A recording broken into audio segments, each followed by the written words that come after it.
Hello, this is Dave from Net4 Truth USA and Glorious Patriots.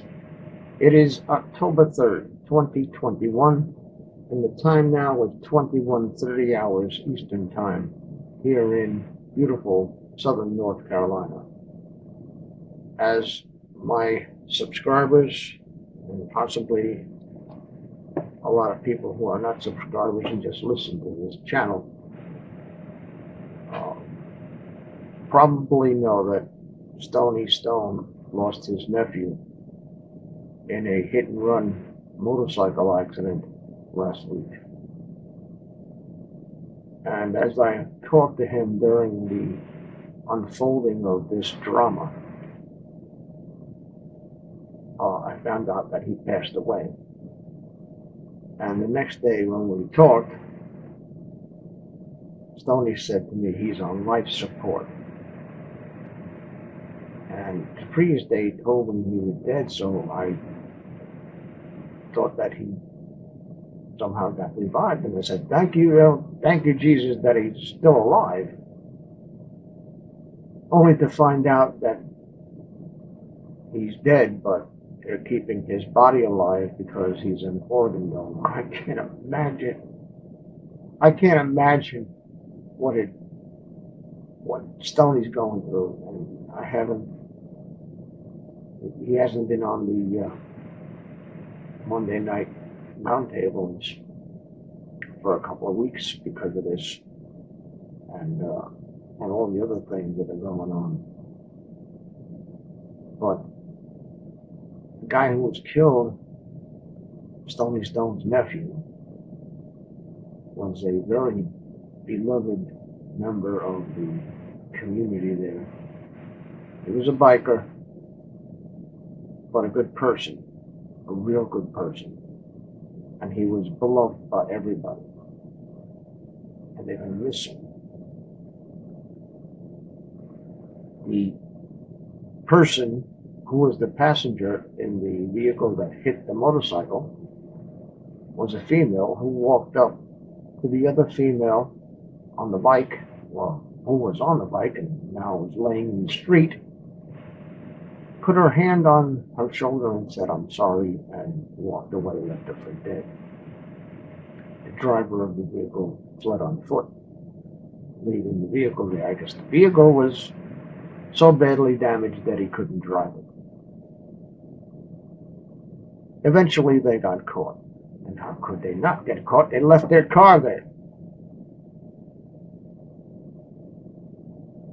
And the community is demanding justice.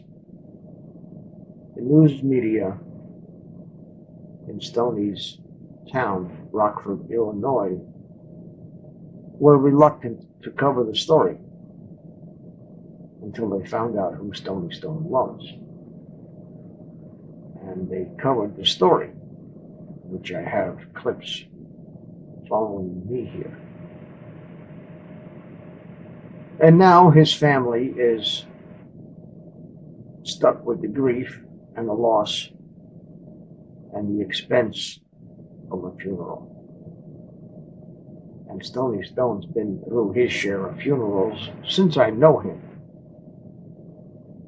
And I can't imagine what that man's going through. You see, we're like, Stoney Stone and I are like brothers. We hit it off as soon as we met each other, before we met each other.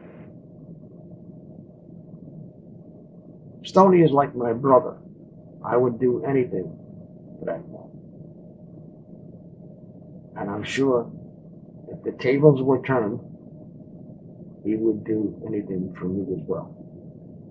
So I'm asking my listeners and my subscribers, if you can, please help with Stoney Stone's nephew's funeral expenses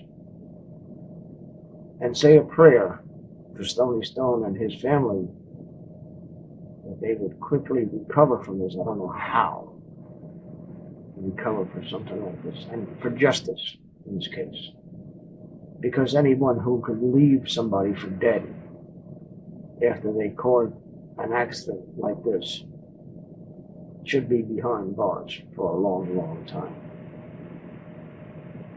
This is Dave from Nephew Truth USA.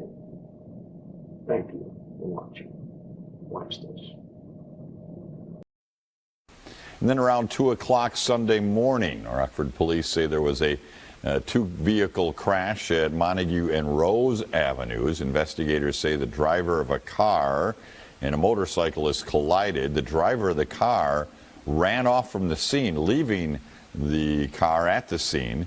The motorcyclist was taken to area hospital with potential life-threatening injuries there as well. A motorcyclist is dead after a hit and run. This happened Sunday morning at the intersection of Montague and Rose Avenue. Police have not released the victim's name, but the family tells Rachel Perry the driver of the motorcycle was Mike Soul. Rachel, they say they want justice and to know why the driver of the car took off. Mimi, family and friends are pleading with the driver for any answers, and they want to know why they would leave the father of three lying in the street. That's what I got to say to you, man. Do the right thing. I'm not threatening nobody. I'm not doing nothing. Do the right thing. You know what you need to do. James Rigstad doesn't understand why his friend is gone. And there's never going to be another replacement. And y'all took that from us in 10 seconds and ran and won't even tell us or let us know why you would even do that to him. He says Mike Soul died after someone hit his motorcycle early Sunday morning. Surveillance video from near Montague and Rose shows the moments after the crash.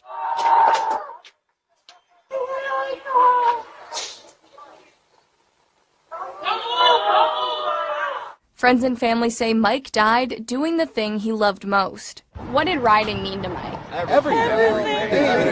Ride that bike in the winter. Rigstad tells me Mike, who went by the name Cuba, was a friend to everyone he met. It was just everything good that you want in a friend. I mean, what else can you really say? You know, loyal, kind, caring, giving, like fearless, brave. Now they're begging the driver to come forward. Come sit down with her and tell her why you did what you did. Why'd you take my son? You see that? Do the right thing. They want justice for Mike and tell me they will never understand why someone would leave the scene. Why does she have to lose a son? Why do we have to lose a brother, a cousin, an uncle? You know, why are we losing this? Because it's somebody else's decision. Why'd you run? You know, do the right thing, man. There will be a candlelight vigil tomorrow at 5:30 at the scene of the crash. The family asks anyone to come out and bring blue balloons for Mike. Rigstad is setting up a GoFundMe to pay for Mike's funeral costs, and that will be on our website, mystateline.com. Mimi?